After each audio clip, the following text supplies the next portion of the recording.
Welcome to this week's episode of OneMinding, where we delve into the profound truth of it's not you, it's really you.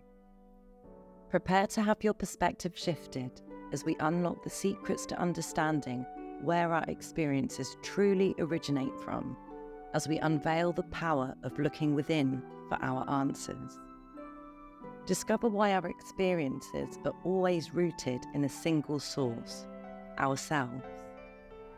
Together, we'll realise the incredible potential of perceiving things differently and awakening to a world that emanates from within us, rather than one imposed upon us. Enjoy the show.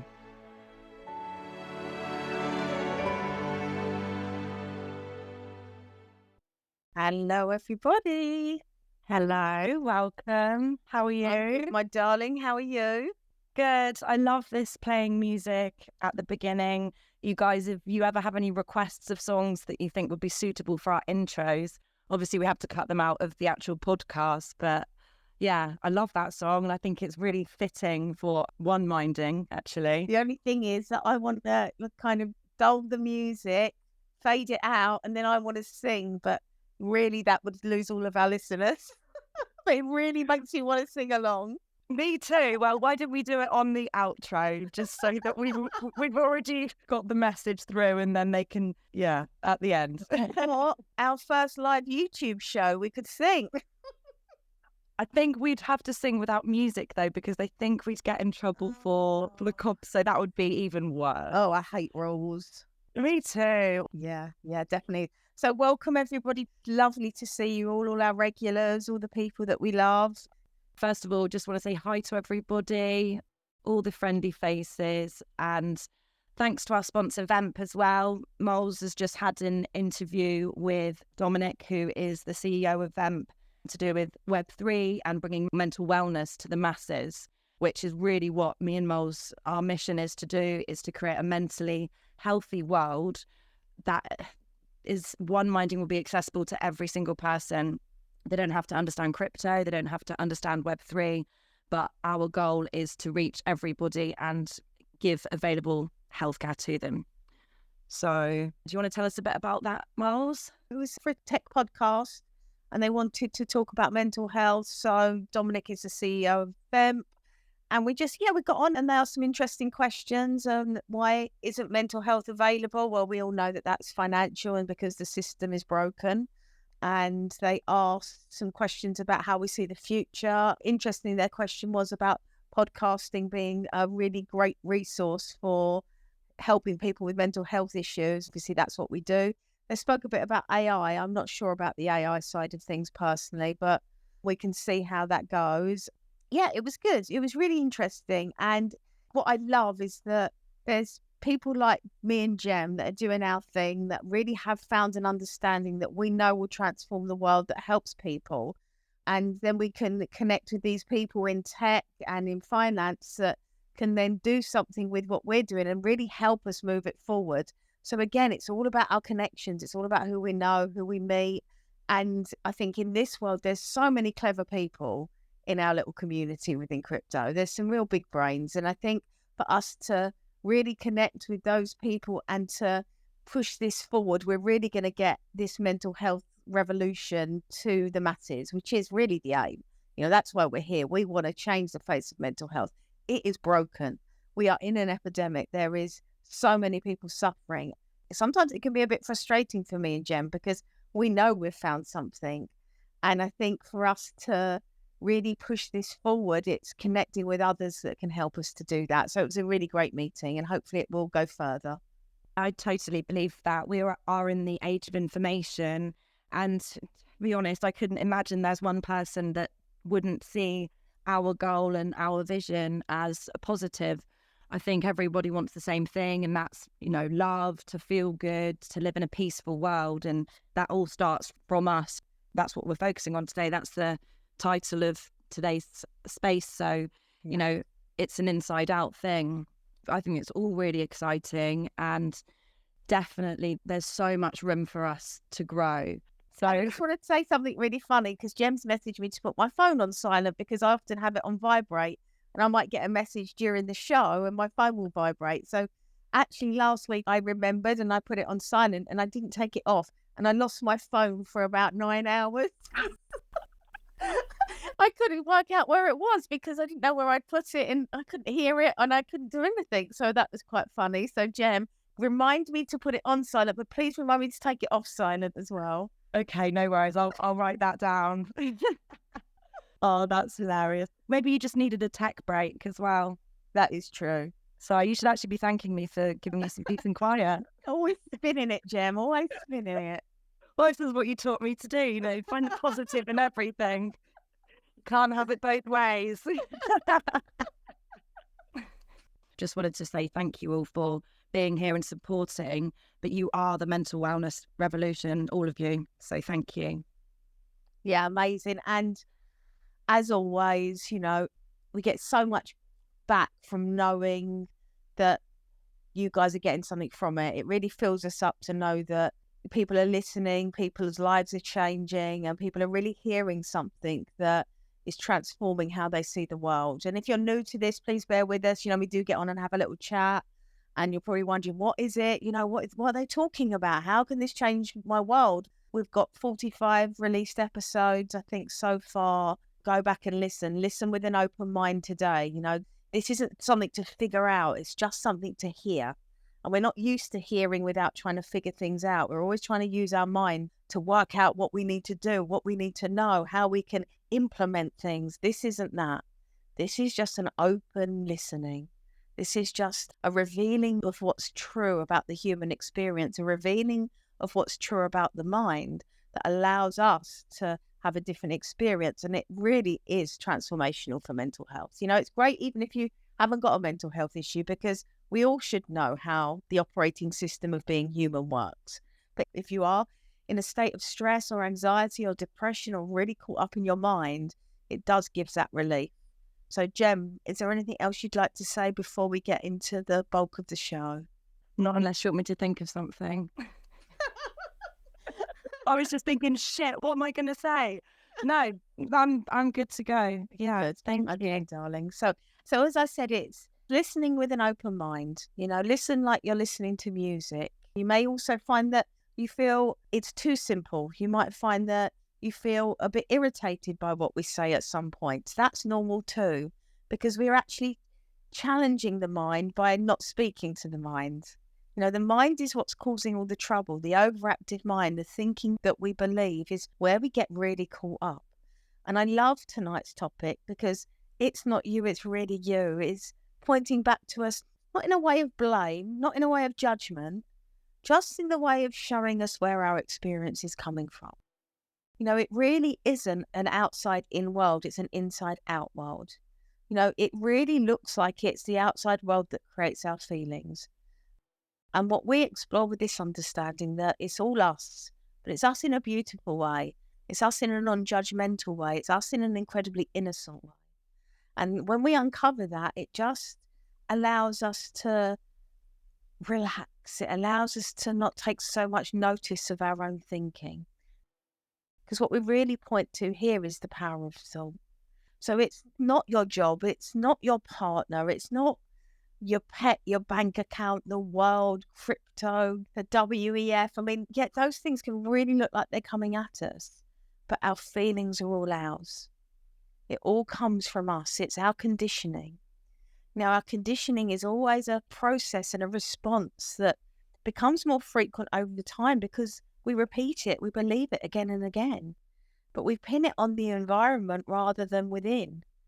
Because what we're doing is we're setting that up, we're reinforcing it. And with that reinforcement, it's almost as if the response gets hardwired, or it appears to be hardwired. We're actually showing you that it's not hardwired, it's something that's quite transient. But what we do with thought and belief and conditioning is that we calcify it, we make it real, we turn it into reality. And that's what we're always doing. We're always turning thought into reality. Yeah, it's our version of the world. It's our version of life. It's our version of our feelings. It's what we're seeing always. That's what we're up against. Yeah, it's coming from us. It's coming through us. It's not coming to us. And there's such freedom in seeing that. And, as I pointed out earlier, it's not the intellect, it's something deeper, it's something far wiser, and it's something far kinder that we're pointing to. Think how unkind your intellect can be towards you. Think about the things that you can say to yourself, these narratives, these repetitive thoughts that we have that come over and over again that can really be detrimental. We can really say a lot of shitty things about ourselves. But actually, when you touch something deeper, when you see who you really are, that's never the case.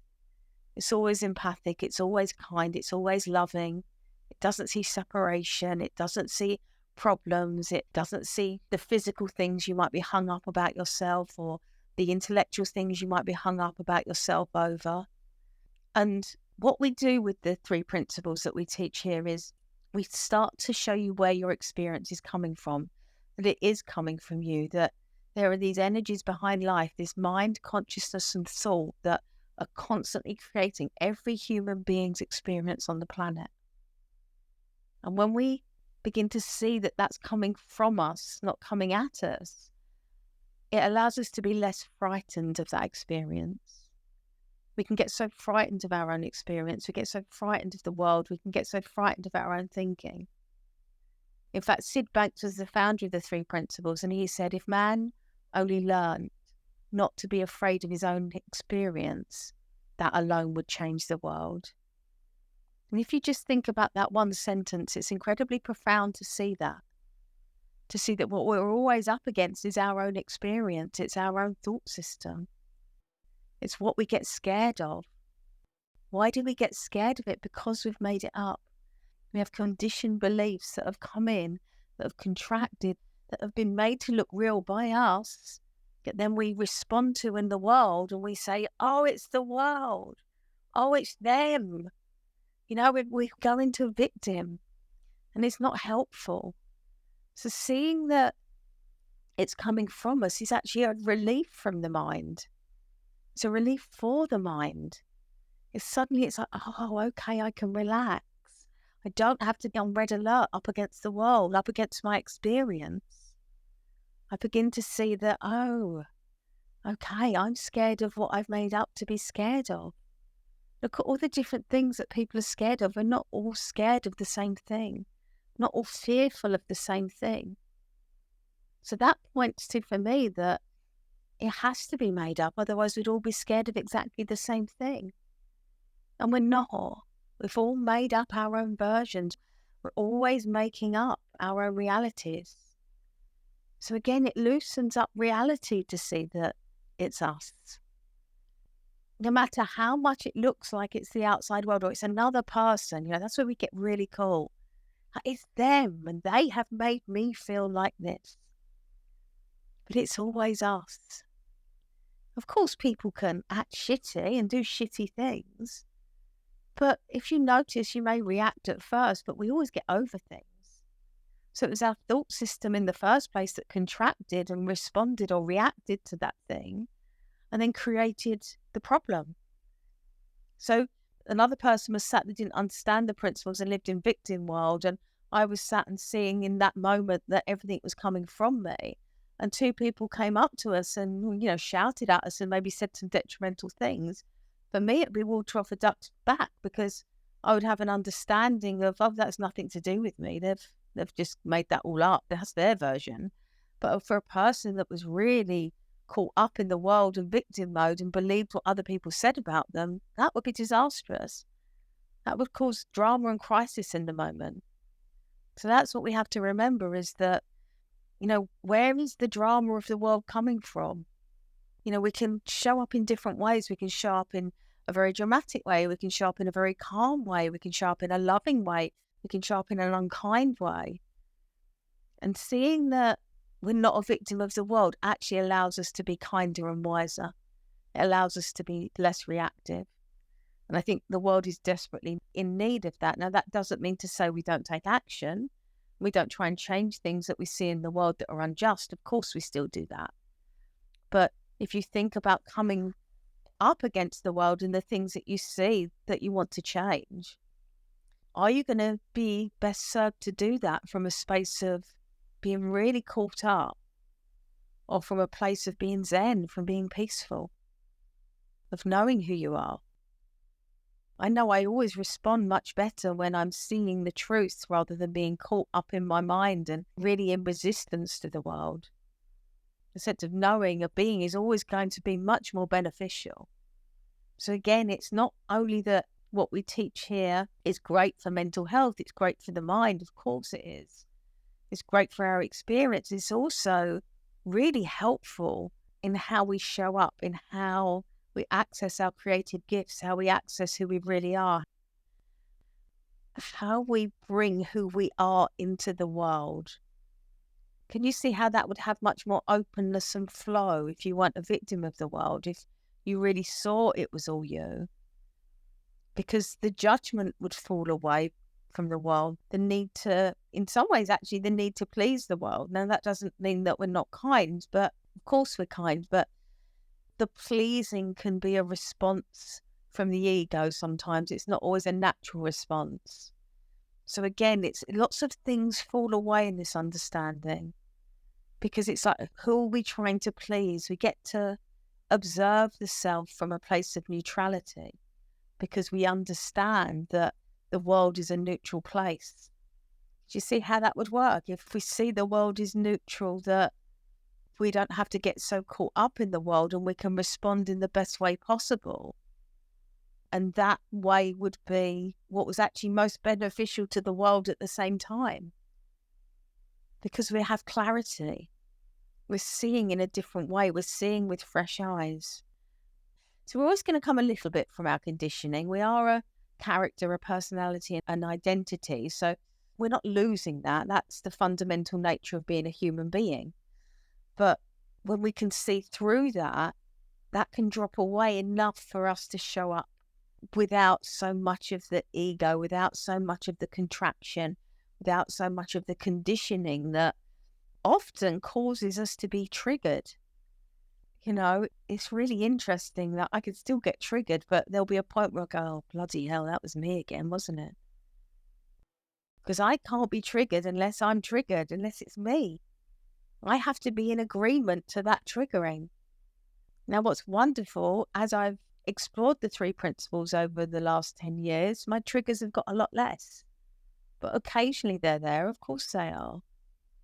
But to understand the true nature, it allows dissolution, this dissolving of all the things that we'd taken that the world had caused us in the past, all these traumas, all these things that we've grabbed and held on to, and we've said, I have to protect this trauma because that's what happened to me. And if anyone goes near that, you know, that's not okay. And what we show up and say is that there's nothing there anymore. It's gone. You're free. That trauma is left. It happened. We don't deny the human experience. But when we can see that the trauma that you may feel now that happened 20 years ago is just now made of thought that you believe, they can be a real release. They can be a real change of seeing yourself, of seeing the human experience, of seeing how we show up. And that's really important. That's something that is so valuable to the world right now. You know, this is a new paradigm in mental health. This will change PTSD. This will change anxiety. It will change depression. It will change the face of psychological health. And once you see it from this way, you know, once you see it from inside out rather than outside in, you don't go back looking to the past for the answers to your problems.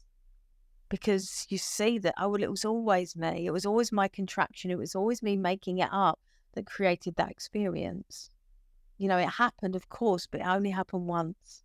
What's the reliving of experience? It's the mind, it's thought. What happens when we begin to understand thought is neutral, when we see through the illusion of thought, when we notice what thought's actually doing, and when we see that we are the creator of our worlds, that can fall away. Doesn't mean to say you would never get the thought again. Of course, the thought of the old trauma or the experience can come up, but it doesn't have that impact. It won't create the same feelings that it used to. It will just be, oh, that thought, and it will come and it will go. You won't get the belly flip or the anxiety or the tensing up or the mind going crazy. You'll get a more peaceful experience of it. So this really is the decentralization of mental health, because we're coming back to the ownership of you, that it's you, that it all comes from you. When you take responsibility for your world and you stop being a victim of anything in the world, that's waking up. And what I really love is that this design system of being human that we're pointing to, there's such a kindness to it. It really does show us that we're okay. And when we're not okay, it's showing us that we're lost in thought. How beautiful is that? How simple. We didn't know what the design was for being human. No wonder we've all been so lost. And these 3 principles, they've given it to us. The work of Sydney Banks, who was the founder, he's gifted us this understanding. So for me, I see it's all made up. I see that the world is what I think it is. Think about yourself. Where are you seeing that? Are you seeing that? Could you see that more? If you're new to it, think about what an amazing exploration it would be to see that it's all coming from you. How empowering to see that our experience of life can be understood by 3 fundamental principles. Mind, the infinite intelligence and energy of all things. Consciousness, the awareness, the energy of awareness that we're having the experience. Thought, the energy of thought that is constantly creating our experience moment to moment. These 3 beautiful principles give us the blueprint of who we are. And when we see it, when we see that the function of these spiritual facts are creating who we are, creating who everyone in our life is, we break them down. It's we are alive, the principle of mind. We are aware, the principle of consciousness. We think, the principle of thought. How much do we complicate that simplicity? So when we see that, we understand that, of course we can still get caught up. Of course we can still be lost in thought. Of course we can still feel like the world is coming at us sometimes. But I don't need the world to change when that happens. I know I'm only one new thought away from a completely different experience of life. It's a completely different experience of being who I am. From a completely different experience of everyone in my life. Them showing up different, not because they're different, but because of me, that's what I'm seeing. And that's available to me at any given moment, as it is for you. When we begin to see this understanding, when we see these 3 beautiful principles, when we understand the nature of thought, when you see thought and its illusion and it's constant and it's creative, but it's also neutral. But when we catch that, it brings us back into the moment. We see that all that's happening is right now. Right now is all there is.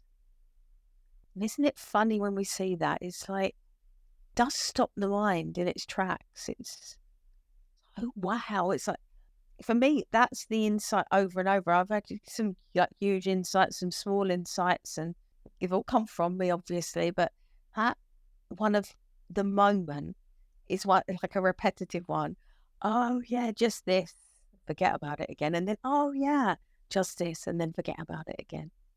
And over this remembering and forgetting. But that's beautiful. It's like, I'm not here to remember all the time, because I'm here to have the human experience. Sid Banks actually said the world is a divine dream, suspended between the boundaries of time, space, and matter. So it's a dream within a dream. It's like, what are we scared of? It's all we have to do is wake up from the dream. What does that look like? That looks like seeing through our own thinking. That looks to me like seeing that thought isn't true. I can wake up from any nightmare by stopping believing that the nightmare is true, by having a different experience of it via my thought system. So again, in our waking life, think about the horrors we can create in our minds that don't exist. You just have to wake up out of the dream, wake up out of the nightmare, come back to the moment, notice who we are. It's all within us. It's not you, it's really you. It's true for everything, because it's not only pointing to the fact that what we're creating via thought is all us, that the world is all us.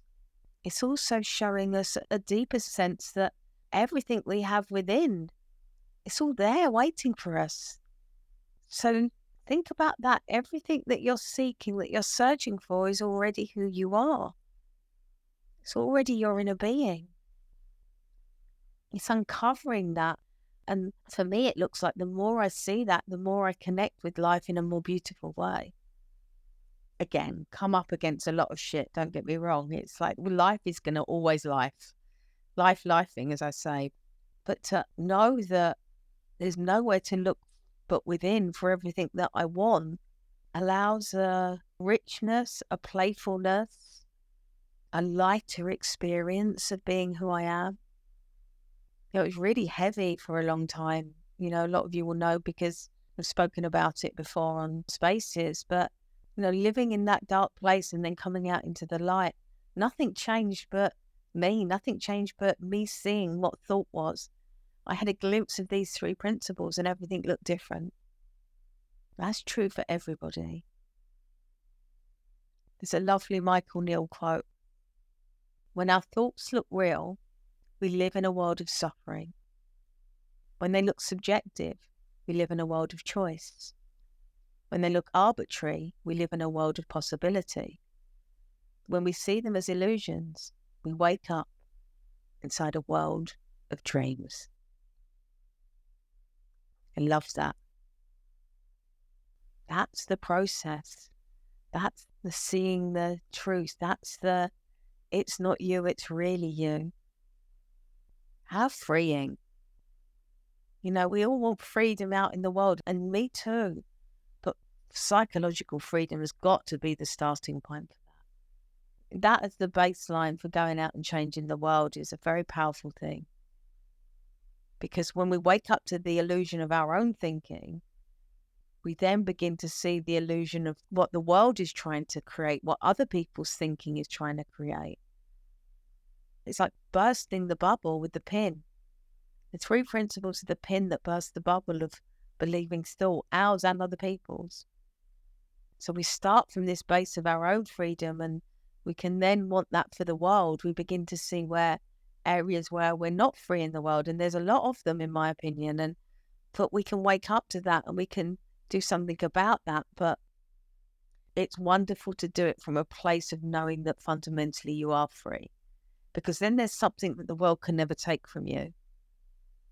Your own psychological freedom can never be taken away. You could be put in prison, you would still have your psychological freedom if you understood this system. And I know that's true because it's been taught to people in prison who've said they've felt freer in prison than they have anywhere else in their whole life, because they've had their own insight, they've woken up to this. So we begin to be able to see thought, but we don't have to accept thought. We begin to see the nature of who we are. We don't have to get so caught up in the nature of who we are not. We see that the identity is a lie. You know, it's not a fixed thing. It's something that can change. How great. We can change. And in fact, the world can change because we can see it differently in a heartbeat. So we're always pointing you home. We're always pointing to, it's not you, it's really you. Because we know the power of seeing that. We understand that an inside-out world is a much better place to live in than an outside-in. So that's why Gem and I do this. This is why we love sharing it with you. This is our little gift via Sid Banks's gift to us to wake the world up. So yeah, I'm grateful for you all being here, of course, and I'm grateful for Gem for being my co-host. I'm going to hand over to her and see what she's got to say. Oh, thank you. And yeah, exactly the same. Thanks to you guys, and thanks to you, Molls. You know, it's such a wonderful, interesting journey, but I did laugh quite a few times during that, because it's like, oh yeah, another light bulb, another light bulb. It's quite interesting going from, just thinking it has to be one way to then knowing something, because when you see it, you can see it. But oh my God, when you forget it, it's like, okay, back in there. And it's almost like playing tennis with yourself. And just even before we got on the call, I said, I think I'm a bit nervous about tonight. And then as soon as I sent the message, I thought, well, I'm actually not nervous. Not one part of me feels nervous. It was just a thought came into my head, and I thought, oh, I'd better say that I'm nervous. And as soon as I said it, I was like, well, I'm not nervous. And I would never question thoughts before. And I think that's such a huge part of this. Molls, would you agree that like self-compassion, and this is such a journey of you're kind of going into the unknown. Everything that you thought was real before is not. All those things that you might have believed, they're not true. So I don't know about other people, but going through this, sometimes it's been quite, oh, okay, wow, I didn't realize I thought that. So I think being kind to yourself and self-compassion is a huge part of it, because knowing that you're only going to see this and understand it from the inside out, nothing else, it doesn't not matter, but it has to come from you. And if you're used to everything coming from the outside, or relying on relationships or people, or, things, whether it's material things, that all completely goes out the window, and it's all on you. And that can be quite a big wake-up call. I mean, we've had some conversations, Molls and I, over the last couple of weeks with the rebrand, because sometimes when I've not been feeling great, I haven't been doing editing and stuff like this. And it's like, no, this project, this whole thing is so much bigger than me. When you take that ego out of it, and it's like, wow, I just want to help as many other people that have felt any type of unwellness mentally, or just want to feel better in the world, want to understand more. That's the most important thing. So I'd love for you to talk a bit about self-compassion and how other spiritual practices may be bypassing, and how this is a bit different, because I think that's really important. Yeah, beautiful, darling. Thank you. Yeah, I think when we're in the space of seeing that thought isn't real, compassion is just our true nature. So it moves away from being a doing, and it's just our being. So I think that's something that we begin to see. I also think we see the innocence of the past versions of ourselves.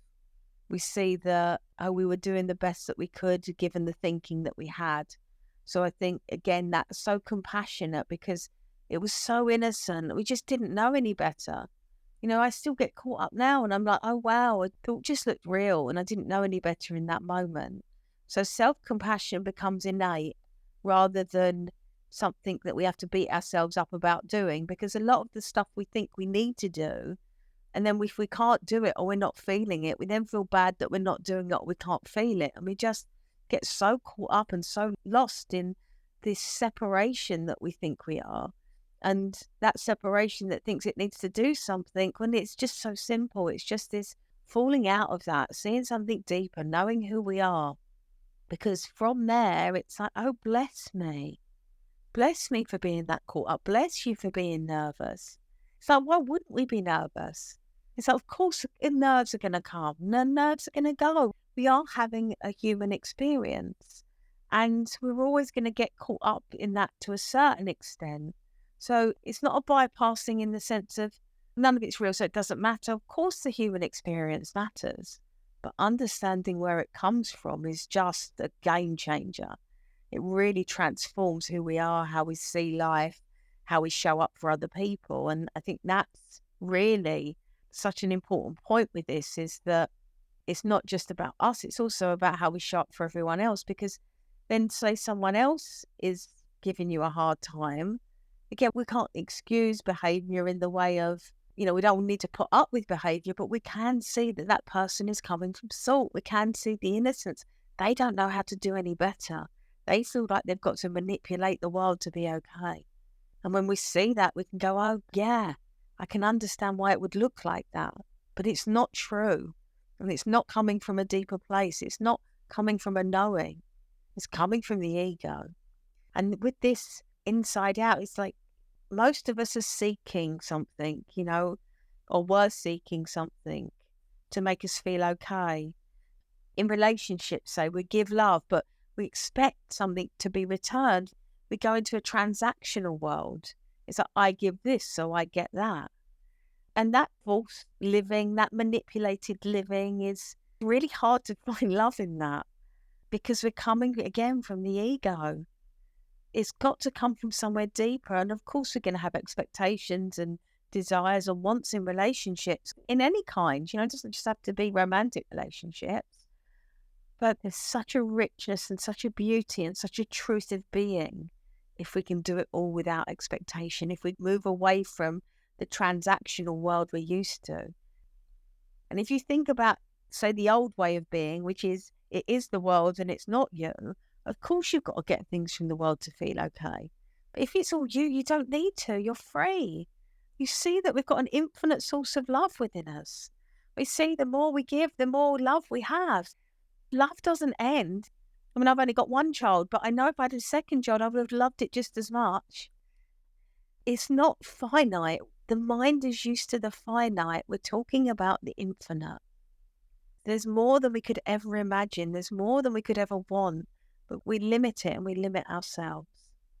And I suppose when you're in the moment of you love yourself unconditionally, how could you ever need, let alone want anything from outside, whether it's a person, whether it's a thing? Because, well, that's kind of basic science, isn't it? When you look at it like that, the logical reasoning of having that feeling or wanting is because you feel there's something missing in you. And I read a quote earlier that I've read a few times from Carl Jung, and it's interesting because depending on what mood I'm in, sometimes I feel like, oh, this quote's a bit harsh. And that's just funny in itself because it's just a piece of writing. And I guess we see things through opinion, through our own opinion. We don't see facts, and we see things in completely different ways to other people. But he said, far too many people are misled into snatching at such magical ideas and applying them externally like an ointment. People will do anything, no matter how absurd, in order to avoid facing their own soul, all because they cannot get along with themselves and have not the slightest faith that anything useful could ever come out of their own souls. And sometimes when I read that, I think, oh God, that's a bit harsh. And then as soon as I think that, I think, oh, I wonder why you think that. And it's like, wow, it really is you. And it can be quite hard because when you realise that it's you that has to take responsibility for everything, it's, okay, it really is an inside-out job. So a question that I always come up with is that I feel like I know this, but obviously I forget it and I go in and out and I try my damned to ask every single week in a different way how I can get there more quickly. But why does it feel like it's other people sometimes, even though I know it's me? Why do I still sometimes feel like, oh, it's not fair, this person's not treating me very well? Why can't I remember all the time that it is me? It's a great question, Gem. And I think it's just, very, very simple answer is that we're not supposed to. How it looks to me, and it could look different to other principals, teachers, but how it looks to me is that we've come here to have the illusion of separation, to have the illusion of thought, to believe that we are this separate identity, this separate self. So with that, we have to have the illusion that the outside world is creating things for us. We're also conditioned into it. I don't think we're born with it. I think it comes along with the conditioning of youth, of society, of peers, of school, of all these places. We're kind of programmed into thinking the world has to give us something for us to be okay. And the nature of the personal mind of the ego is very insecure. So it's always going to go in that direction, and the ego is what creates the sense of self. So these principles wanted to show up as humans and forget that they were these divine energies. And I guess that has to entail this amnesia that we get, that we forget who we really are, because It's also quite fun to be a human when we're not really caught up. I don't walk around saying, yeah, this is all thought. I'm at this party, I'm having a really good time. Yeah, but it's all me, it's all thought. Oh, this sunset is beautiful. Oh, no, but it's all thought. Like, oh, this steak is wonderful. Oh, no, it's all thought. I'm enjoying life. I want to be immersed in the experience of separation and tastes and smells and touch and all these wonderful things. But it's also incredibly helpful to understand that it's you, because when we get lost, when we do get caught up, to know that really brings us back. It's like a life raft on the stormy seas of thought. So when we're in a bad place, when we are lost, suddenly we've got something that we understand who we are, we see where it's coming from, we know what's going on. So yeah, I suppose that's quite a long answer to your question. The simple one would be, yeah, because we're here to be human and forget. And the long answer is going into the realms of consciousness and light and the Big Bang and all of those things that we have spoken about before, and knowing that really life is to be lived. It's for us to show up in this life and live it to the fullest. And again, another reason why I love the principles is because it points to that.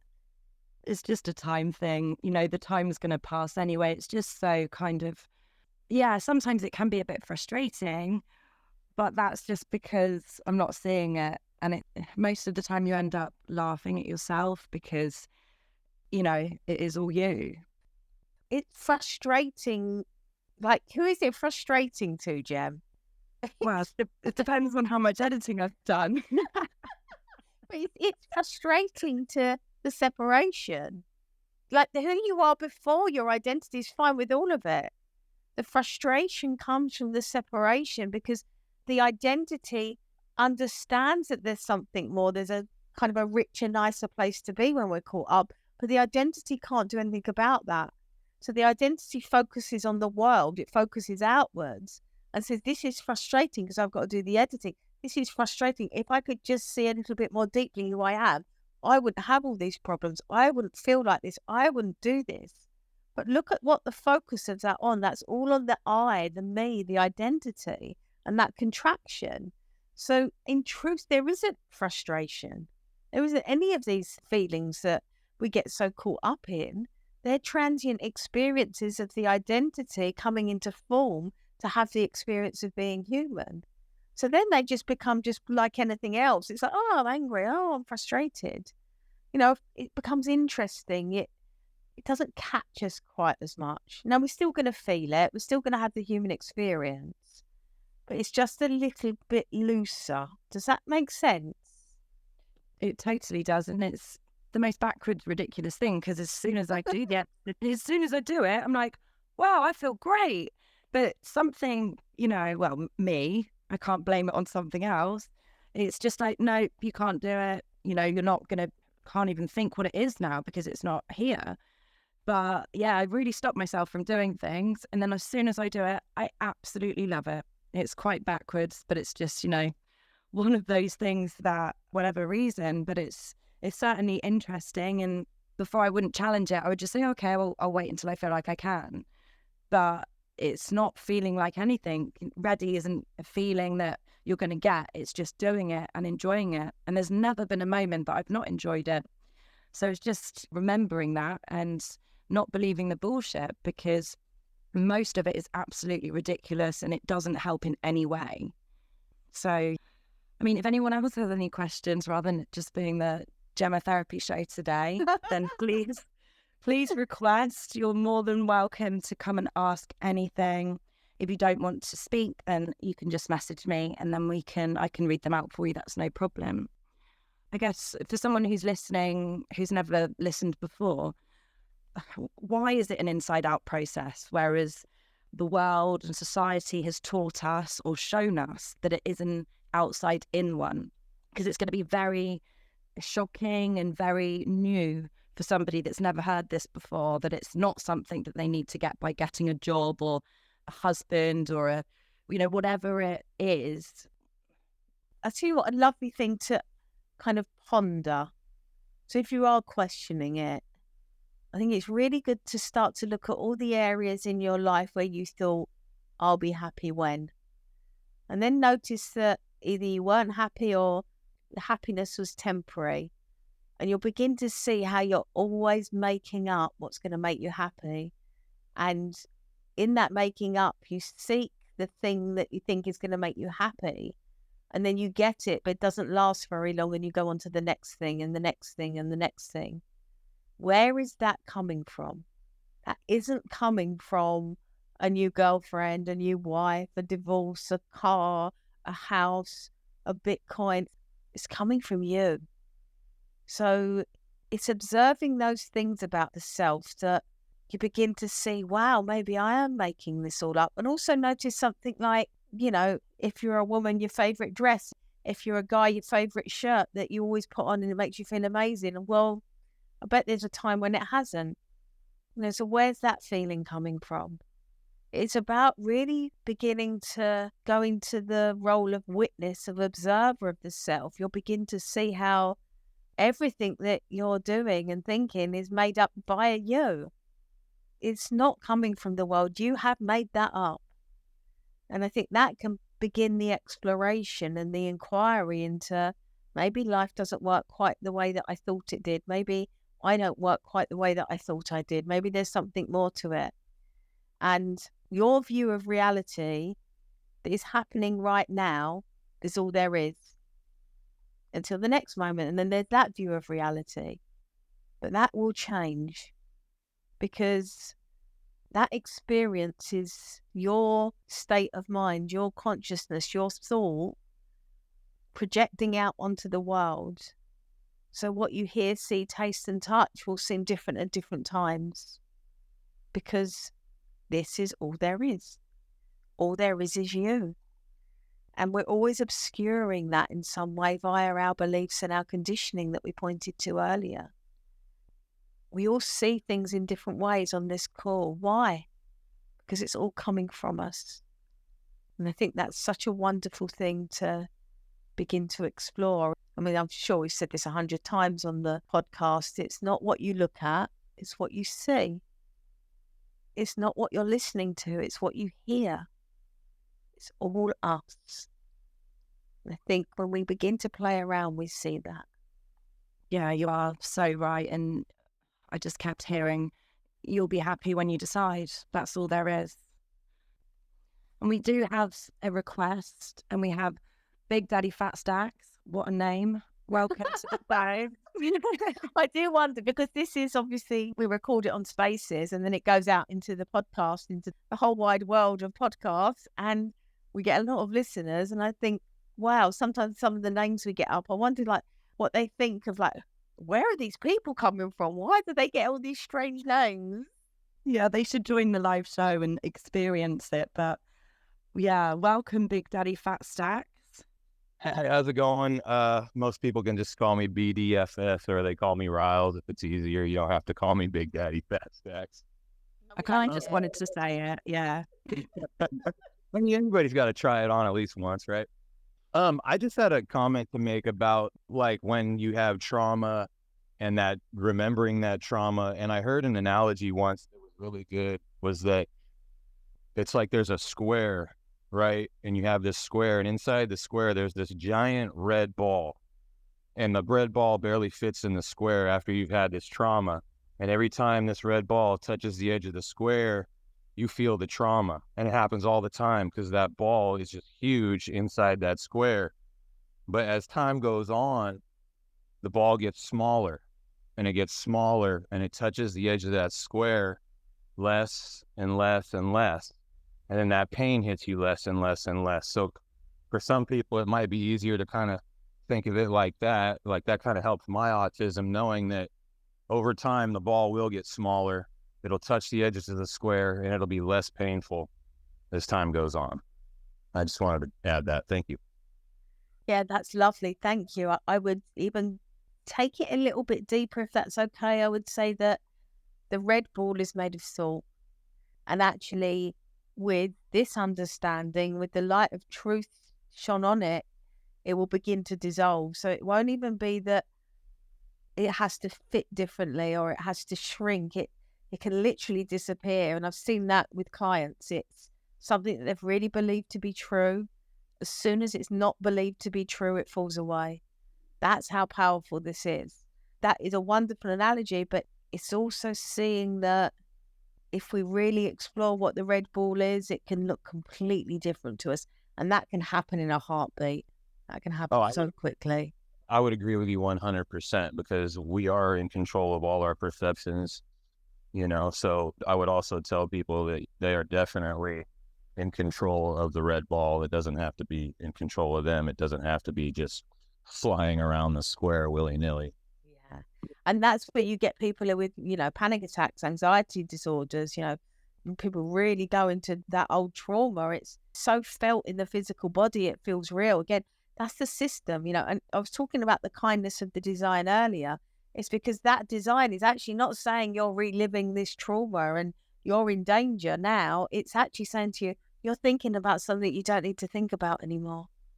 It's beginning to see it differently. Now, that can take some time for people to see, but that's what's going on. Your feelings aren't telling you about your feelings. They're actually telling you about your thinking. They're showing you that you're going in the wrong direction with thought, that you're actually seeing it in a way that is unhelpful. So when I work with people, they're stunned when I say to them, well, the panic attack was actually your mind trying to help you. It was literally your physical body going into a state to say, don't believe this, go in a different direction. And that can really change things for people because suddenly they're seeing it in a whole new light. They're not in a fight with themselves anymore. They're seeing that, oh, the design is actually trying to tell me something. It's really interesting when you have, well, not interesting because it can be quite scary, but when you have the physical effects of your thoughts and whether that's panic attacks or feeling you can't go and do things. I liked what you said because it makes it visual, but I just want to say that there is no red ball. I know I've suffered from trauma and obviously it's still there, but focusing on it, I used to do that a lot and I didn't realize how unhelpful it was until someone told me. So I think trauma is a huge, huge one. And I think we could do a whole episode on trauma, definitely, and PTSD and stuff. We should. Yeah, that's a really good point. Really good point. So thank you for coming up. Thank you very much. I appreciate it. Thank you, Big Daddy Fat Stats. Yeah, and that's it's nice to have, because we've never had you on the show before, so it's really lovely to meet you properly. So if we've got any other questions, then feel free to request. And if not, well, it's been a wonderful show, as always. And they just fly by so quickly now. I don't know how it happens. They really do. No. And you've just been on an interview for an hour beforehand as well. You must be knackered. I am knackered. Great English word for the Americans, knackered. Look it up. Well, I think we've covered quite a lot there. And from my personal point of view, it's really differentiating between like your true inner wisdom and not the noise of the mind. The true voice, your true self is always going to be kind. It's not going to tell you that you're not doing things correctly, and it's very compassionate. So that's been a huge thing. Yeah.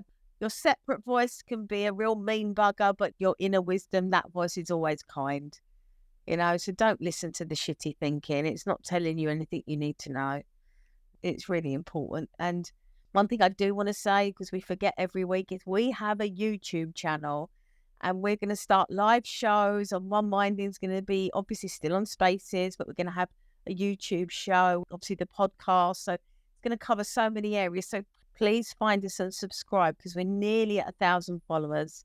And that's our aim. Our first aim was 1,000. So if you could help us get there, that would be amazing. That's one thing. And obviously share the Spaces, share the YouTube, share the podcast. Yeah, go and subscribe to the YouTube channel now. I've worked out roughly how many of you are in here, so I'm going to know roughly how many subscribers we should have. Otherwise, I'm going to DM you all. Remember, you guys are at the very, very beginning, and it's your questions and your ideas that the rest of the world gets to hear. So even if you've got a question that's not for yourself personally, you've got a friend that's struggling with something or a family member, just by asking it, you don't know who it's going to touch on the other side of the world. So we just love your interaction and we love that you're on this journey. Just want to say thank you to Vemp, who are our sponsor, and they've been wonderful helping us with the rebrand, and we're just so lucky to have everybody with us. Thank you all so much. Yeah, thank you, everyone. And thank you, Gem. And I just want to leave you with a very simple quote tonight, which is understanding the nature of thought frees us from the illusion of our thinking. And that's from the wonderful Michael Neal. Thank you, everybody. Look forward to seeing you all again next week.